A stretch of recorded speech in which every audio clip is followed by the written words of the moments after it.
Welcome to Grounded Spirits Podcast, a place where you learn about being 100% human and 100% divine, all at the same time. I'm your host, Laura Lynn, and today's guest is Noah Healy.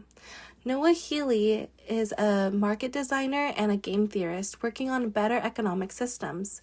After training in nuclear engineering, he worked for tech startups at the peak of the dot-com boom. Becoming fascinated by the mathematics of information and computation led to patent work on a better commodity market design.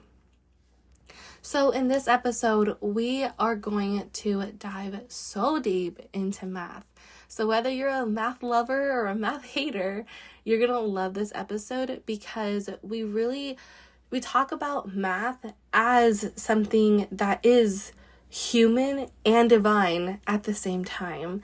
And we even get into, can math prove that the divinity exists, like the existence of God we talk about, or how infinity plays a role in our lives. And I feel like that is just so cool to think about because I believe that math is infinite. We can always discover more, and Noah will agree that math is to be discovered and not invented. But it's really cool how we have that same perspective that math is to be discovered, not invented, yet how we get there is completely different. So it's just really interesting to be able to get inside a mathematician's mind. I did study math in college, but obviously I really haven't done it since college. But it just blows my mind how when I'm on this journey of trying to understand how we can truly be human and truly divine at the same time, we can also do that when it comes to math, which is I feel like it's a connection that humans have to the divine, and that is why pure mathematics is the root of all sciences. Everything stems from math. And yeah, this episode is just really cool to get deep inside the mind of Noah Healy. So stay tuned to listen to him after the break.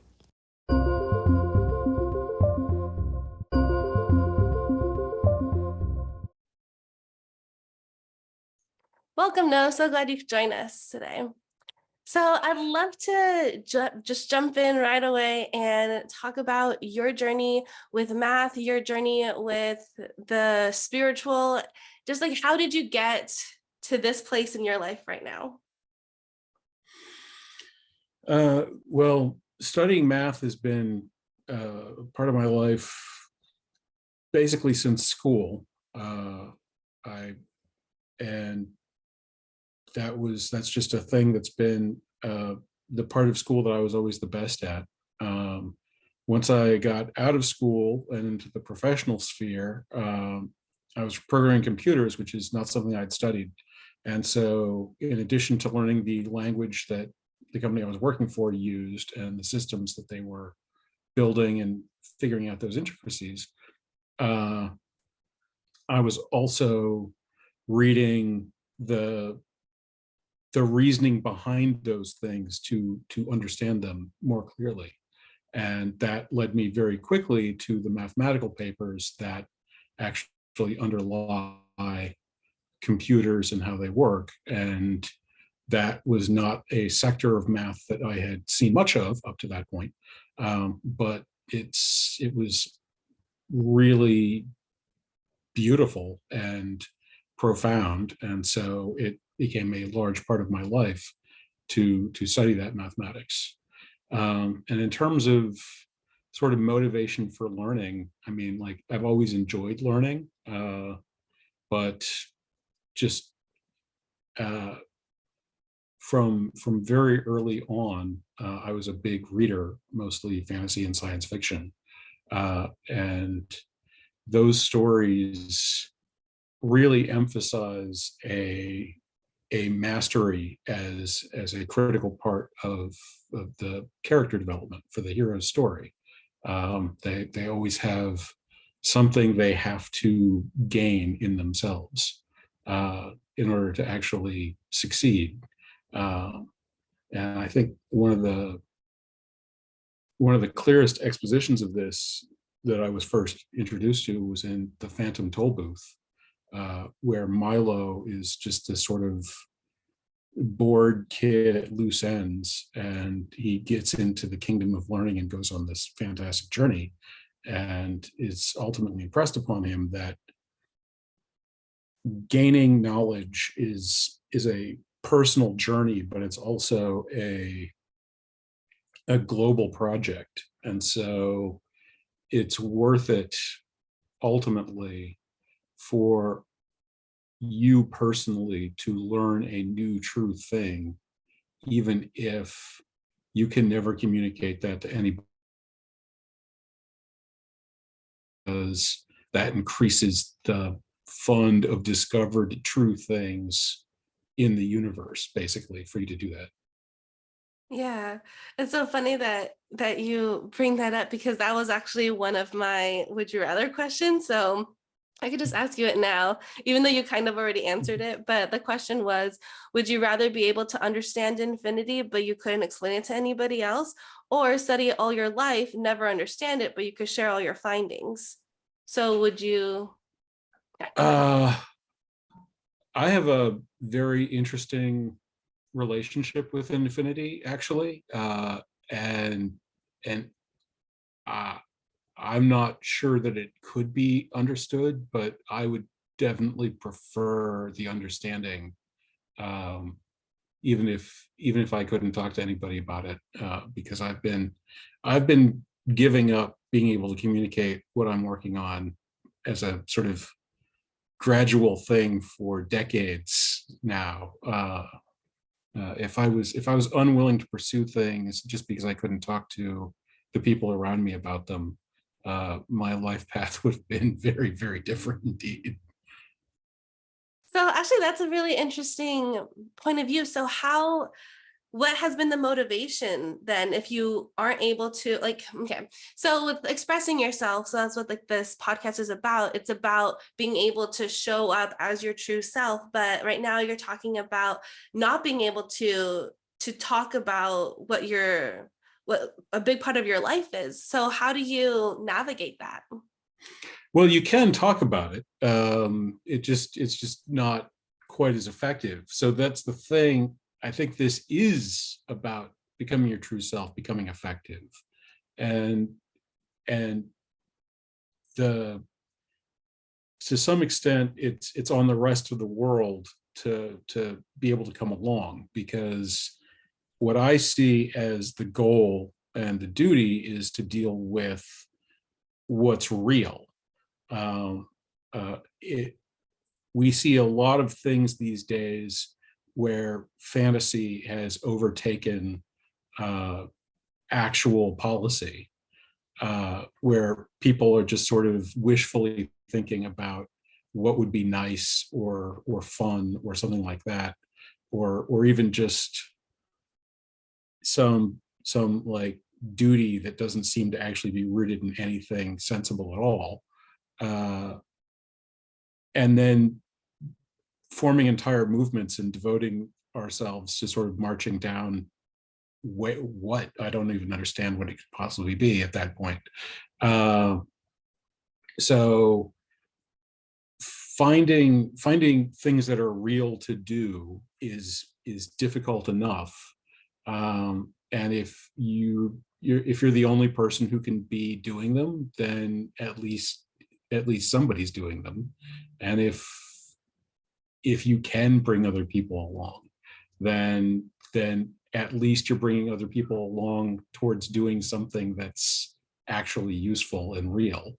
uh, and so if you diverge, if you go off and do something that's actually useful and real, and everybody else chooses to wander off into the wilderness of just delusion, then it wouldn't have helped matters any for you to have followed them there. Uh, Very true. so that's kind of how I feel about it. Yeah. So how do you define what's real and what's not? Uh, Well, I'm stuck with a lot of empirical stuff. I mean, obviously, I've got my senses and so on, but I do subscribe to the sort of Platonic ideals as real things, and uh, there's there's some very interesting philosophical work um, on where meaning and knowledge comes from, and some of the late 19th century mathematical work on that subject actually brings mathematical objects like geometry and number systems and things like that into a very special status of realness.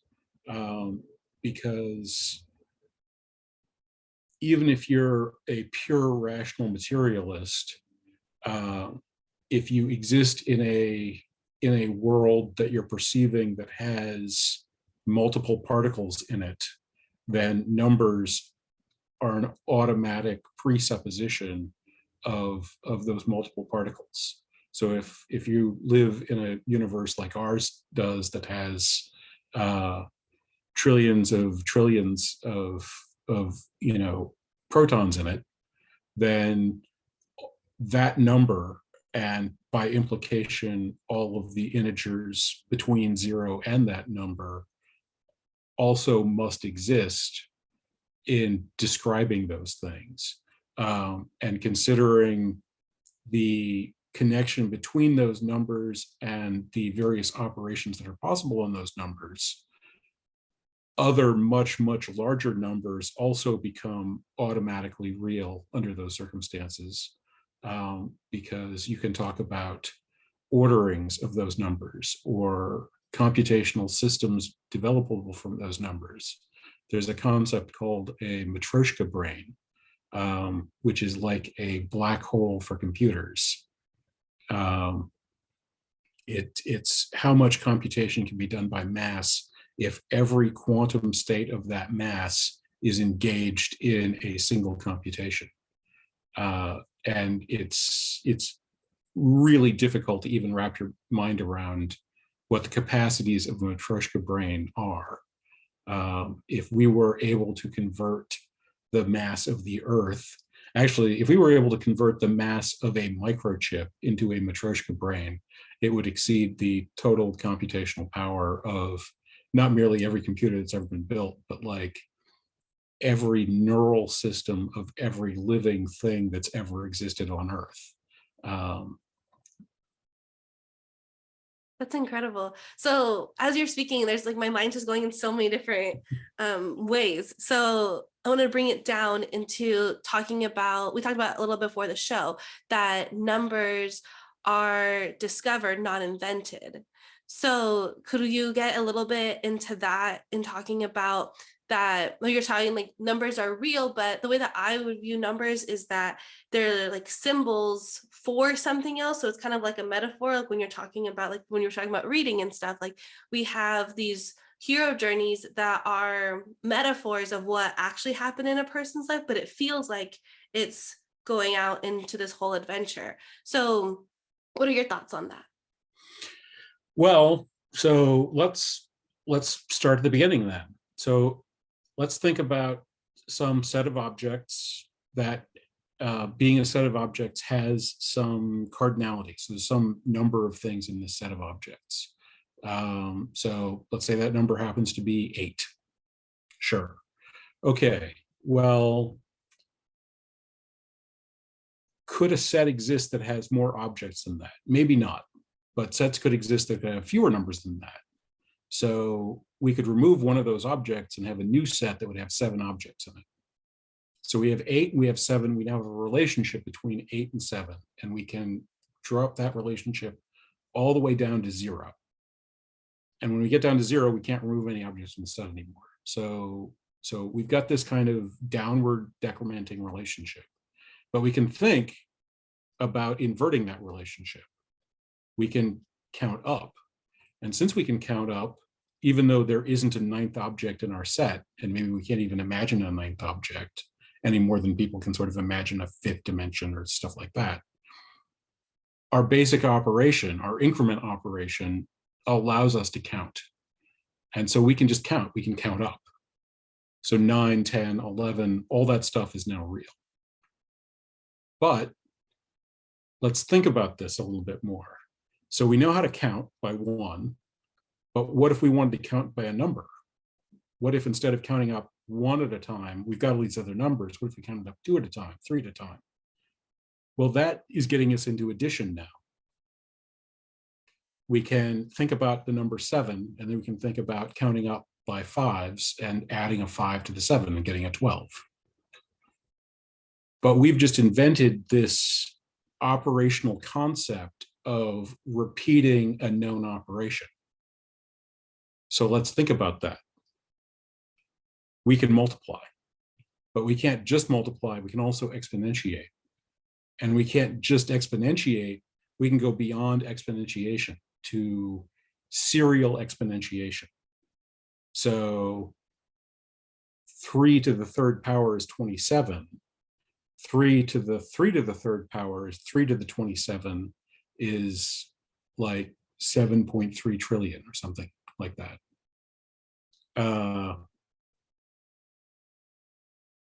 What if we kept going? What if we repeated exponentiation? That number isn't even possible for us to think about in a reasonable way. And we're just talking about 3s here.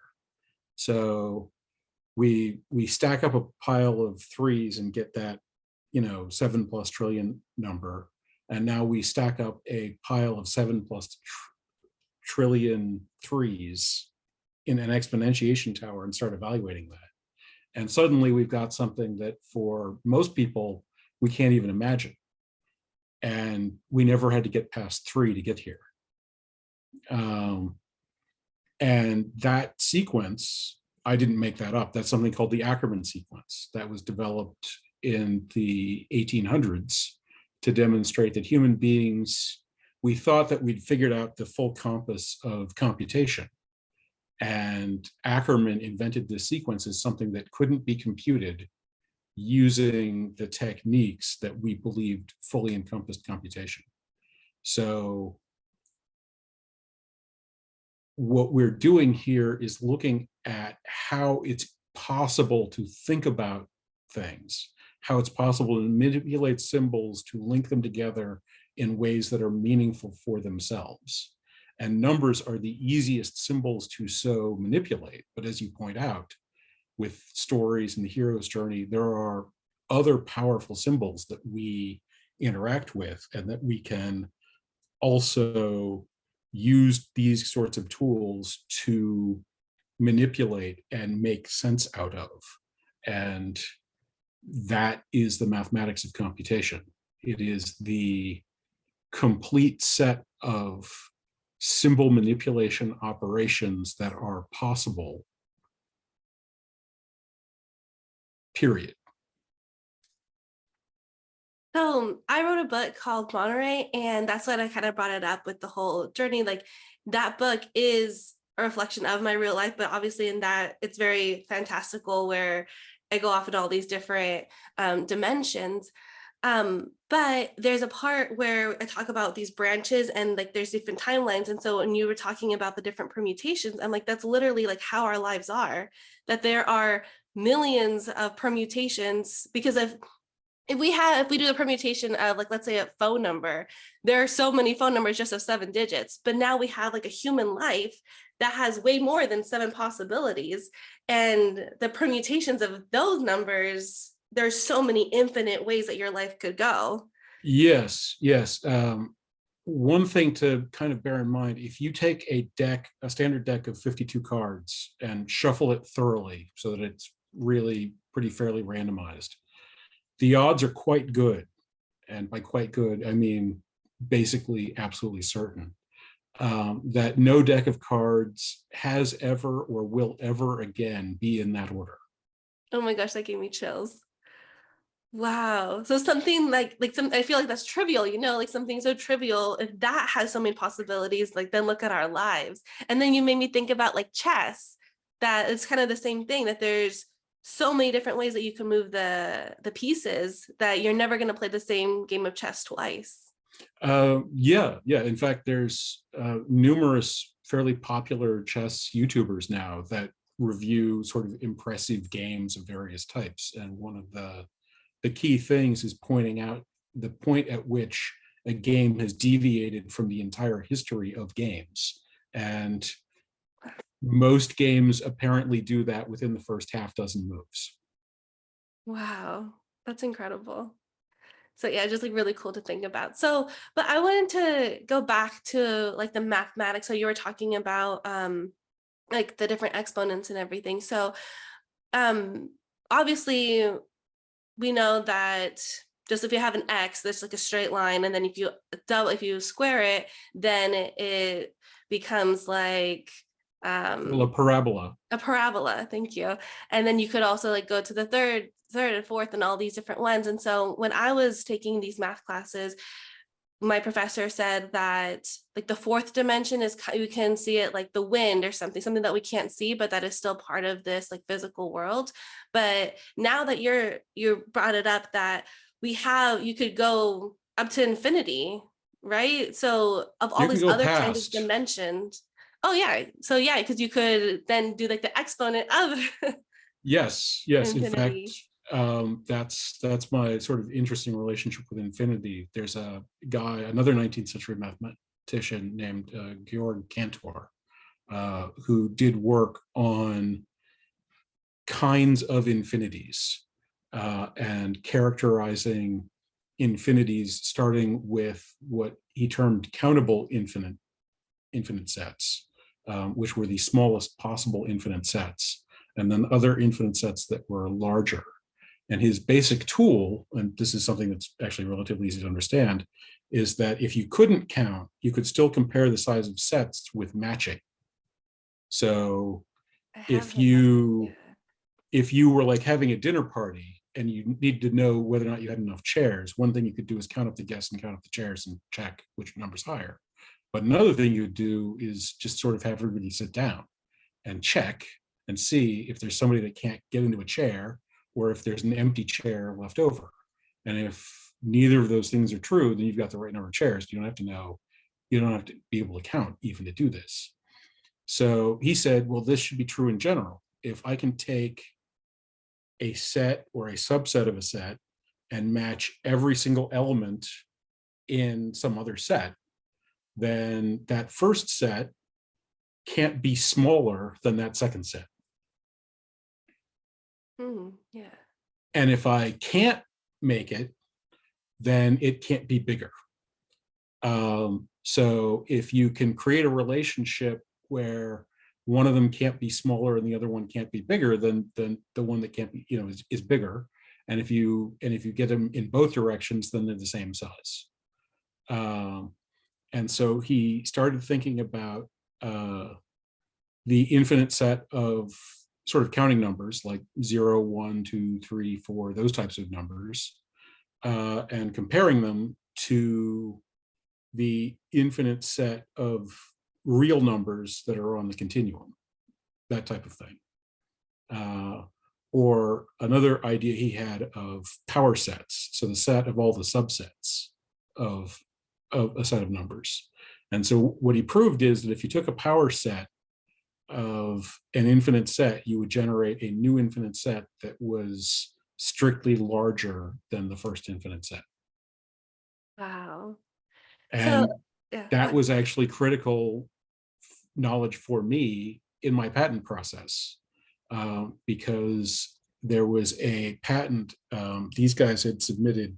It's like hundreds of pages of mathematical treatise. They described every kind of parimutuel game that they could imagine. And in case they missed any of them, they declared that they included every single game with a countable number of betting pool outcomes. So they were claiming every up to infinite game possible as part of their patent. But since my patent, while it has some parimutuelish features in it, is referring to functions functions belong to a much higher order of infinity than countable sets are. And so their patent specifically excluded where my patent actually was. And so was we basically just got to completely wipe out, hundreds and hundreds of pages of potential conflict off that one sentence. Wow.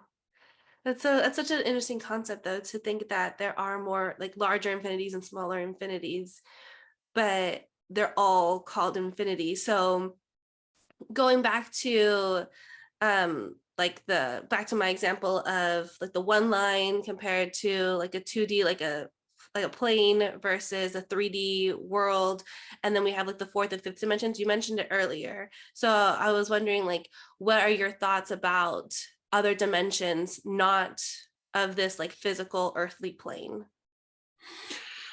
Well, that gets into topology, which is another piece of things that I've been interested in.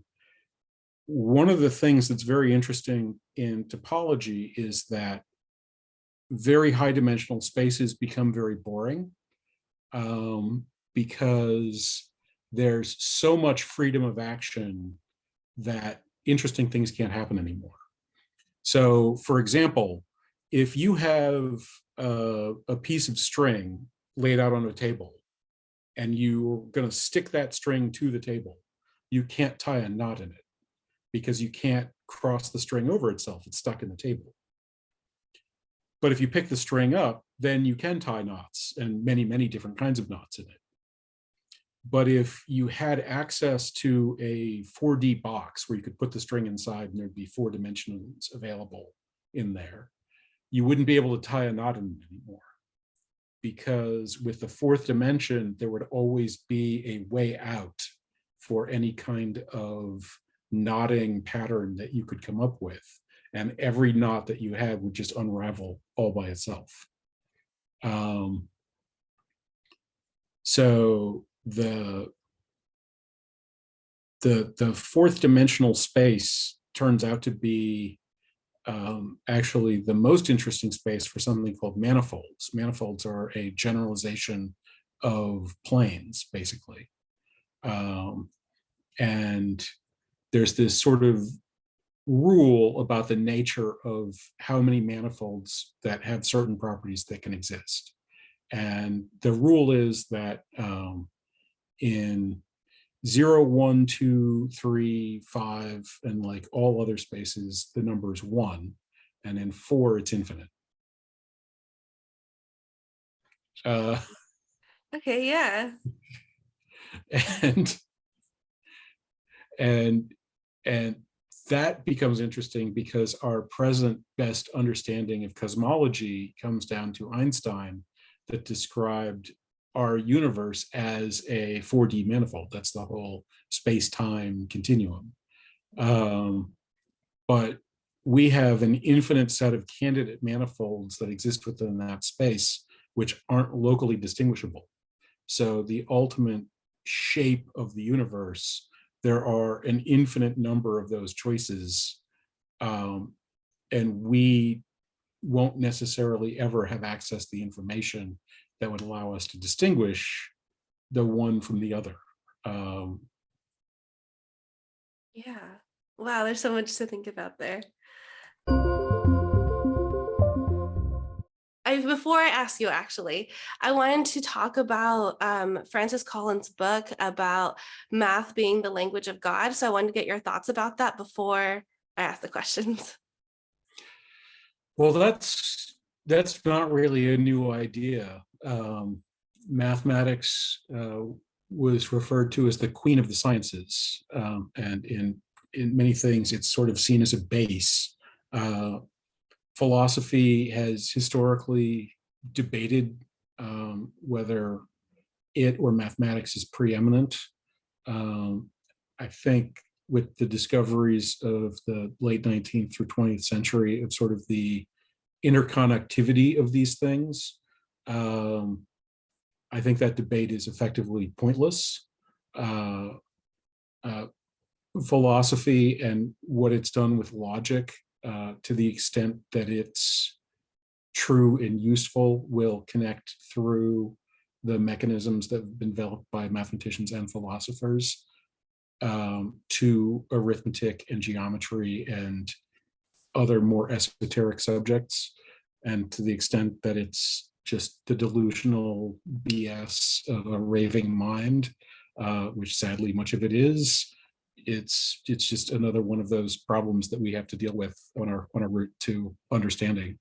And so I would say that everything that has pretensions of reality needs to understand and commit itself to mathematical expression. This is one of the impressive feats of the Catholic Church, for example. The scholastics, almost 1,000 years ago, St. Thomas Aquinas sat down and did the work, along with a bunch of other guys, of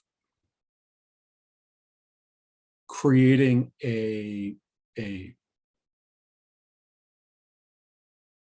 Catholic dogma that was consistent with Aristotelian logic, which is an impressive thing to have accomplished. Unfortunately for the Catholics, the world of logic has actually moved on since Aristotle, and logic is a lot more complicated these days, and they have not yet done the work of demonstrating that computational logic is consistently coherent with the faith. But they've still got Aristotle in their back pocket, which nobody else does. So they're at least, there's even more work to do for anybody else that wants to do that. And so I have friends who are deeply religious, and I've pointed this out to them before. If a religion were able to show that it was computationally coherent, I would personally regard that as a genuine miracle, because it was a huge shock to literally everybody that Turing's work came out the way that it did. All of mathematics was convinced that the answer to the problem was going to be that we actually could come up with a set of techniques that would always solve all integer equations. And it turns out that we can't do it because it's impossible, because the set of integer equations are capable of describing everything that's imaginable. And one of the things that it turns out is explicitly not imaginable is knowing what the boundary structure of the imaginable and unimaginable are. Yeah. Man, we're supposed to get to the questions, but now I have so many new questions. So now I'm thinking about like imaginary numbers, like how did they play a role in what's real and what's not, when they're literally called imaginary numbers, but we deal with them all the time. Yes, so that imaginary numbers, and you're demonstrating why I find this fascinating and have devoted so much of my life to it, because every time you learn any of these things, it instantaneously opens up, more doors than you can even possibly imagine. And you walk through any one of them and you're in another whole different room, and it's all crazy there too. So imaginary numbers came out of the work to try to solve quadratic equations and other higher order equations, what you were talking about of second, third parabolas and those sorts of shapes. And it turns out that those things could be broken down either into linear factors, which would have some number as the answer, or quadratic factors, which wouldn't have a number, but the quadratic system would be solvable. And so the thinking was, what if we introduced this new concept, this square root of -1 concept, I, and then we could solve these quadratics. We could create numbers that would solve these quadratic equations. And the people that didn't like that solution, the people that were in favor of a mixed quadratic linear versus all linear breakdown, had a certain amount of political power at that time and branded those numbers imaginary, because obviously -1 doesn't have a square root. Well, those are also referred to as the complex numbers. And we have discovered that the complex numbers are every bit as utilitarianly useful as other sorts of number systems or geometries or so on. And in fact, we find that from aerodynamics to electrical engineering, there are straightforward mapping technologies that are used out of complex numbers that let us interact with these, electromagnetic spectrum or fluid flow around a foil systems. Yeah. So going back to the God part, though, Blaise Pascal has his wager where, are you familiar with it? Yes, that you might as well believe in God because Yeah. it doesn't cost you anything in this life and it will cost you everything in the next one. Mm-hmm. So I just want to get your thoughts on it since we were talking about it. Pascal's wager is certainly an interesting object. It becomes abused in many cases when it's applied to the natural world. People use the wager as a way to explain why people should embark on courses of action in order to avoid a worse fate. But in scenarios where we don't know what the two outcomes are going to be, and so the penalty isn't what we think it would be. And so that's the primary way to criticize Pascal's wager, is simply uh, if the penalty isn't as, if the potential penalty isn't as big as you think it is, or the structure of penalty reward isn't as the way that you're describing, then the wager loses its force. So I'm more persuaded by more sophisticated arguments like coherence and logical harmonization. For sure. So now for the would you rather, it's would you rather work with numbers or people? I would rather work with numbers because I'm better at it than I am at working with people. I've been working with people sort of in my pursuit of CDM for a while now, and it's a real slog for me. I feel like it's because I would do the same. But I feel like it's because numbers are more predictable and then humans aren't predictable because you don't really know where they're going. Like the numbers, they have their same characteristics kind of thing. And so I feel like right now I'm also in that transition of starting to work more with people than by myself, just with numbers. Well, so with the kinds of computations that I deal with, while the numbers are coherent, I think predictable would be an overstatement. I just find it's more energizing to chase down. There's a satisfaction I feel in ultimately understanding things in the number domain that with people, getting people to do what I want them to do doesn't cause that trigger in my brain. That's a great way of putting it. So the next one is, would you rather study the history of mathematics or the future of mathematics? If I had the choice, I would study the future. I only have access to the history, so that's where I do most of my stuff. But I am interested and I try to find time to think about fresh ideas and make contributions to the future. I rarely achieve this. Frequently, you wind up discovering things that somebody else did, you know, millennia or centuries or decades ago.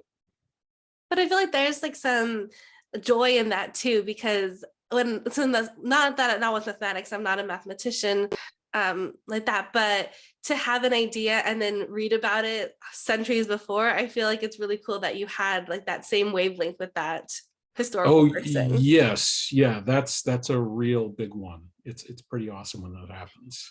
Mm-hmm. Actually talking about this reminded me of a question that I had before with there's like 7 unsolvable mathematic questions, right? Well, Or not something like that. unsolvable. I believe you're thinking of the Millennium Prizes, the mathematical questions that have $1 million prizes attached to them. Yeah, those are it. So there are, in fact, 9 Millennium questions because 2 of them were solved, and one of the $1 million bounties was accepted, and the other one was rejected by its discoverer. Um, and the Millennium Foundation basically adds another one on when it comes out. Uh, they are, yeah, they're deeply impressive questions. Okay, so are those so they are solvable, they're just really hard to solve. So We don't know whether or not they're solvable. So that's an interesting thing in mathematics. okay. That's an interesting thing in mathematics. It's a legitimate answer to a question to know that the question doesn't have an answer. You say that again? It is a legitimate answer to a question to know that the question doesn't have an answer. Yeah. Okay. So so talking So which before. even number greater than 4 is prime? None of them. There are no even numbers greater than 4 that are prime. Yeah. Okay. So going back to the beginning of our talk with real and fake, it's real that the question could have an answer, but it could also be fake. Is that? So it might not have an answer, or it might have an answer, but not an answer that we could accessibly gain access to. Mhm. So this gets into something called proof theory, and there are statements that are true that can't be proved, and there are very simple ones. This statement cannot be proved true is a statement which is true that cannot be proved to be true. I see. Okay, that makes sense. So my next question is, would you rather study theories or the practical parts of math, applications of math? I've always been a little bit more of a practical person. The line is blurring for me as I've gotten deeper and deeper into computation, because every concept in general computation is ultimately something that's been carried out by physical objects, and like we're talking over a couple of them. So the line between theory and practical is virtually non-existent for me these days. And when I get introduced to a new theoretical idea, one of the first things I do is try to think about what sort of practical implications that has for computational systems. Yeah, I 100% agree because my degree is in applied mathematics, but there was obviously a choice between true mathematics and applied, and so I wanted to do the practical stuff because there's exactly like what you're talking about. It was that anytime that I learned something, I would say like, okay, well, how can this be applied? But then why is there a branch of true mathematics? Why not just combine the two? Like, what are your thoughts? Well, a lot of useful math that turns out to have been very useful has no apparent practical application in its initial generation. So one aspect of how we're communicating with each other is cryptographic protocols, which are being done automatically.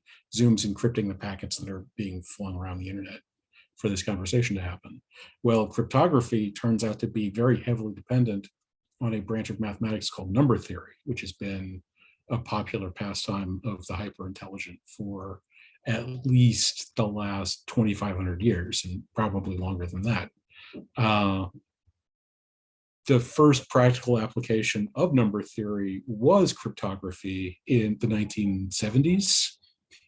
So, so many very intelligent people worked on problems for over 2,000 years before we figured out that actually what we'd done is learn how to talk to each other privately. I don't know enough about the future to know what kinds of open problems that we're currently thinking about will turn out to be wool gathering for, say, the next 10,000 years before we discover it's exactly what we always needed to know. But it's virtually impossible to believe that those things don't exist. Yeah, I agree. So that's it for my would you rather questions. So now I want to get into CDM. Could you tell us a little bit about what that means and what it means for you? So CDM stands for Coordinated Discovery Markets, and it's a redesign of price discovery for financial markets, and in a way that's more computationally efficient, and so could greatly reduce the overhead costs of our economy. And since those overhead costs are something called deadweight losses, the reduction of those costs essentially goes to the growth rate of our economy, which goes to the general well-being of people in this and other countries. So a reduction in those overheads would increase the return rate for people that are making stuff and sort of giving us the ability to be alive, more or less. So that's a quick overview of what it is and what it means. So how did you come across, how did you discover it? One of these flights of fancy, essentially. I was thinking about consensus on networks. I've worked for a bunch of startups, some of them gotten quite large. And I mostly work with the data and the machines side of things. And I've worked in a number of companies that didn't get quite large because they failed. And my observation was that in basically every single case, the computers knew more about the state of the business than the manager did. Because the computer knew everything about the state of the business, because essentially it was an online thing. The computer was literally carrying out and recording every single thing that happened. And humans can't follow that. Like we can't absorb that and sort of take it on board. And so what happens is that managers would sort of make up a fantasy of what they thought was going on, which rarely accorded particularly well with what was actually going on, and then make decisions based on their fantasy. And those decisions would range from, pointless to bad. And if there were enough bad ones, then the company would fail. And so this idea of how different people, but also different computer information systems could interact to all come to a common understanding of what's going on, struck me as potentially interesting to think about. And so I found an approach from game theory, and then got prompted and decided to try to build a marketplace around the idea. And that construction of the marketplace using this approach is where CDM comes from. Yeah. So is it a marketplace that it would have to be used by like a country, or is it that like one business could use it and then it could transfer over to other marketplaces? Or could you explain a little bit about that? So marketplaces are commodity specific. we have a little bit of blurring with things like the New York Stock Exchange, where you can sell, shares of IBM or shares of Apple or something like that. But even so, those are separate things. So if you go to like the New York Stock Exchange and you ask for the Apple ticker, then it'll show you one graph, and you ask for the IBM ticker, it'll show you a different graph. You can't sort of show up in Apple and say, give me some shares of IBM. Like that's not what they do there. Yeah. So markets are useful in cases where you have competition on the buy side and the sell side. So you need to have multiple suppliers as well as multiple demanders coming in. And the goal of the marketplace is to find a price that deals can actually flow at, so that the people that want to sell the amount that the people want to buy. If prices get deranged, then you get shortages or surpluses, and both of those things are bad. If there's a shortage, then buyers want what they can't have. And if there's a surplus, then sellers have to eat losses that their businesses might not be able to afford.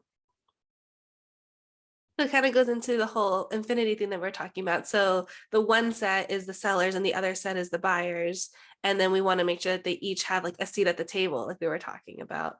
And Exactly, yes. And because they're humans, the symmetry doesn't really work. You can't just be like, okay, Abe and Apple, you guys are paired up, and then Bob and Barbara, you two, and like that. That won't work, because everyone over here is a different size and everyone over there is a different size. And so what you need is some kind of system that they will all be able to find the best deal they can find together. And so what my observation is that the information about that deal structure uh, is the sort of next step, if you will. And we can create a marketplace in those deals. And so that creates a three-sided marketplace for me. So it's not just the producers and the consumers. There's also a informed forecaster pool that is attempting to provide that information to the producers and consumers that they will want to engage with and want to trade through.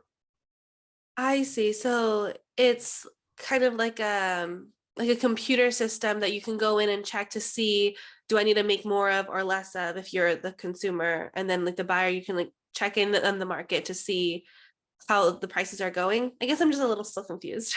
Yeah, well, so think about like a grocery store. Mhm. The grocery store isn't making food, they're buying food and then selling the food. So Yeah. what they're doing is they're doing a lot of actual moving stuff around, but they're also doing price negotiation and management. They're deciding how much to buy eggs for and how much to sell eggs for. And what they're trying to do is find a price for eggs so that they'll have eggs on their shelf when people want to come buy them at all times. And the same thing for milk and cheese and bread and hamburger and everything else. If they get it wrong, then some of the meat spoils and they have to throw it away. Or people show up and there's no salmon and they're like, what's up? Why isn't there any salmon? So they're trying to find those prices. They get a lot of help from the fact that commodity markets are doing most of the heavy lifting of figuring out what those prices are in the first place. But we've seen with the supply chain situation, some derangement there. But that's what this does, is instead of having a sort of single company sort of doing that price management, this creates a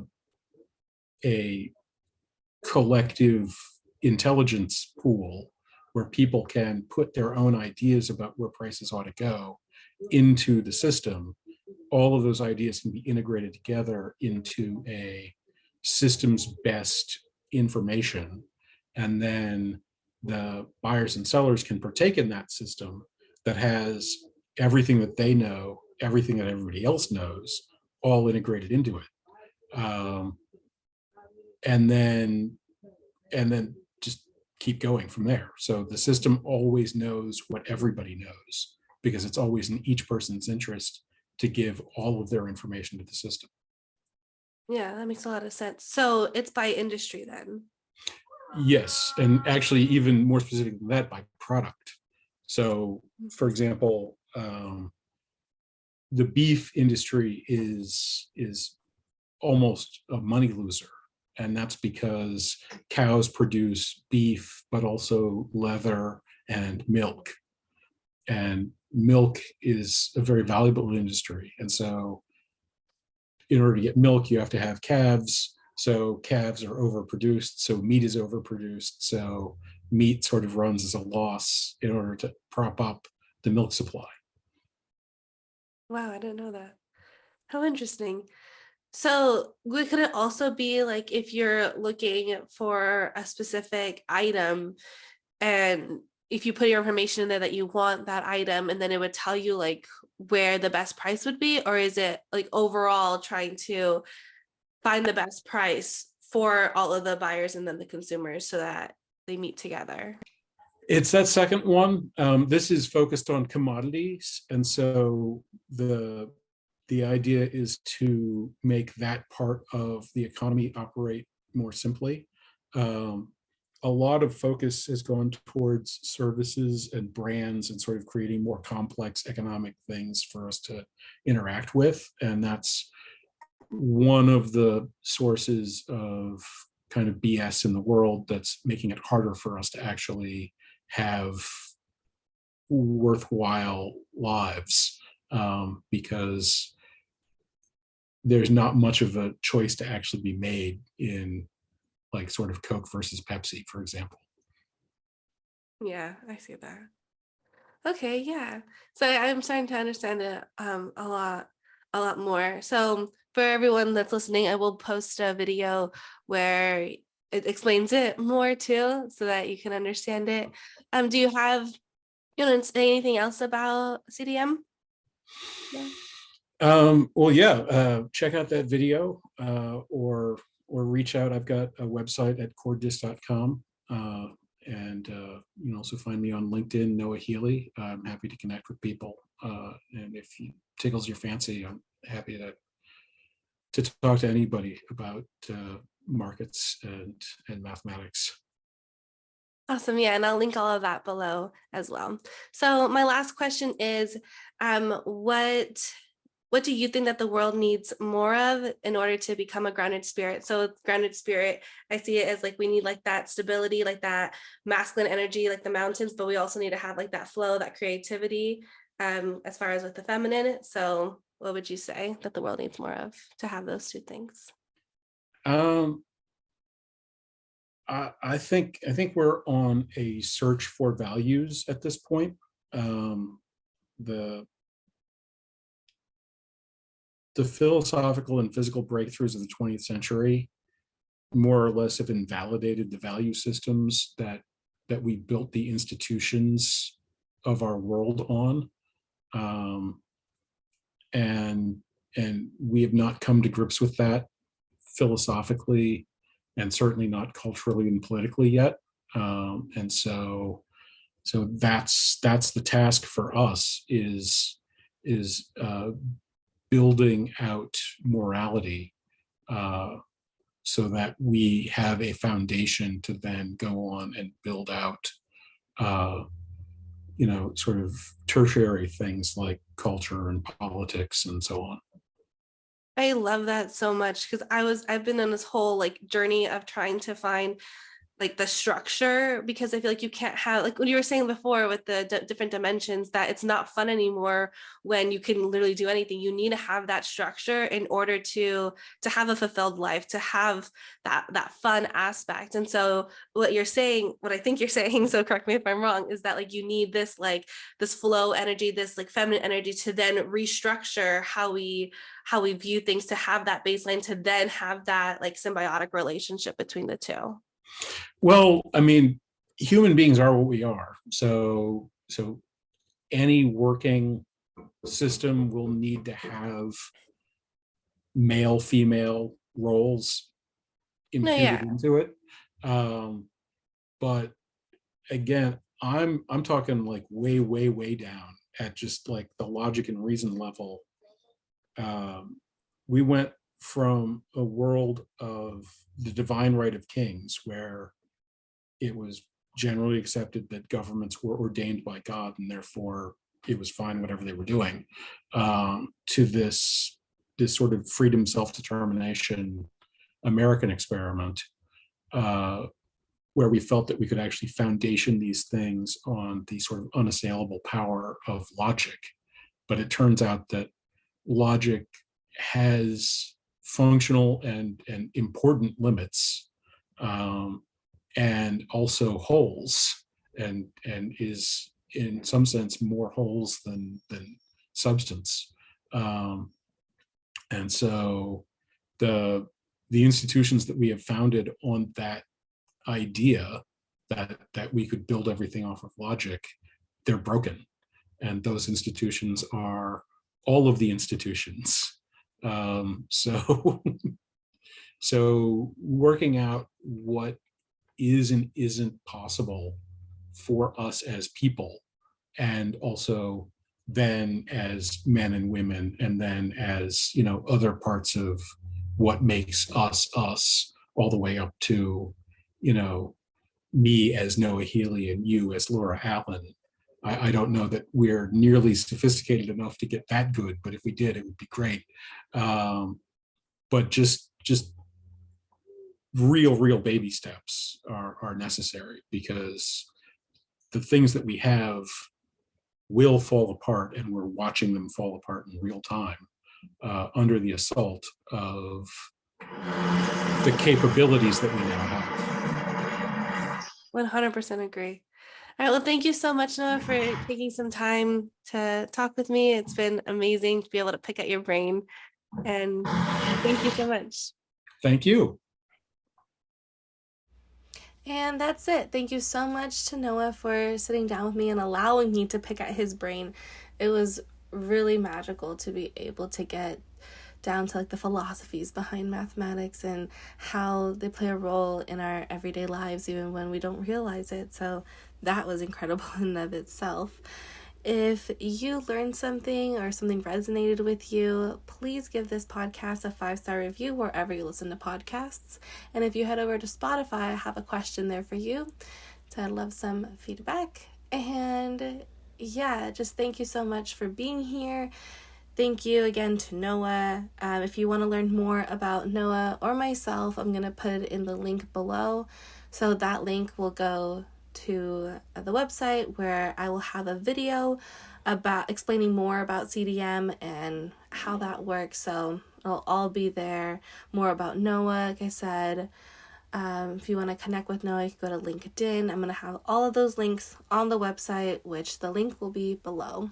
So thank you again for being here, and that's it for this week. Next week, we are going to have Amanda Kate with us. She is absolutely incredible when getting down to this human and divine sides and how to balance them, as well as like the masculine and the feminine energy, which is actually perfect to go after this episode, which I feel like mathematics does a good job of holding back having that, those two structures, having that masculine and that feminine energy. And I feel like math, that's actually a whole point of math sometimes, is to try to find how these two equations can be balanced, and then also to understand more about the feminine side and the masculine side. So it's just interesting now that I'm talking about math. But yeah, that's what's going to happen for next week with Amanda Kate. She has a book out, so if you want to check out that book before listening to the episode for next week, that'll be cool. So yeah, just look her up. But yeah, so that's it for this week. Amanda Kate next week, and I'll see you then. Bye, everybody.